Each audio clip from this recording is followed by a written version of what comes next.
പരീക്ഷണം മതിയാക്കൂ. ദുഷ്കർമ്മി മറവിലേക്ക് പുറത്തു വരൂ. തേങ്ങ ഉടക്കി സ്വാമി. സത്യം തുറന്നു പറയൂ. ആരോ ഈ കുടം കുടിച്ചിട്ടത്? തേങ്ങ ഇറങ്ങി ഉടക്കി സ്വാമി. സ്വാമി. അരുത്. ഭാവിക്ക് പശ്ചാത്തപിക്കാൻ ഒരു ചെറുപഴുതുകൂടി.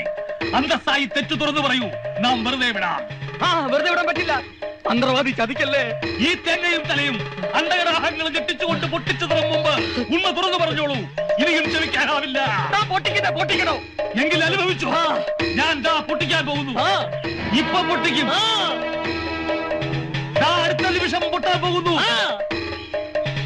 ഇപ്പൊ പൊട്ടും.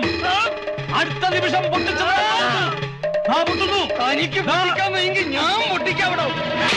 അയ്യോ,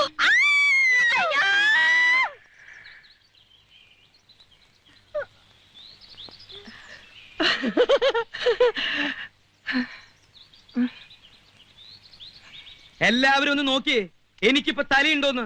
ആരുടെ തലയാണോ പൊട്ടിത്തെറിച്ച? തന്റെ അപ്പൂപ്പന്റെയോ? താനെന്തിനാണോ എന്റെ തേങ്ങ മേടിച്ചുടച്ചത്? Bloody fool. തേങ്ങ ആരോടക്കല്ലാത്തടാ. എന്നാ പിന്നെ തനിക്കോടെ തേങ്ങ മേടിച്ച് മുടച്ച പോലായിരുന്നോ? എന്നെന്താണോ വിളിച്ചത്? നിർത്ത്. നിങ്ങൾ തമ്മിൽ തലതല്ലി പൊളിക്കണ്ട.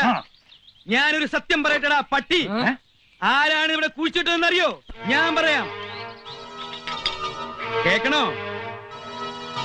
കേക്കണോ കാരണോരെ? കേക്കണോടാ. ഞാൻ പറയാം. ഞാൻ തുറന്നു പറയാം.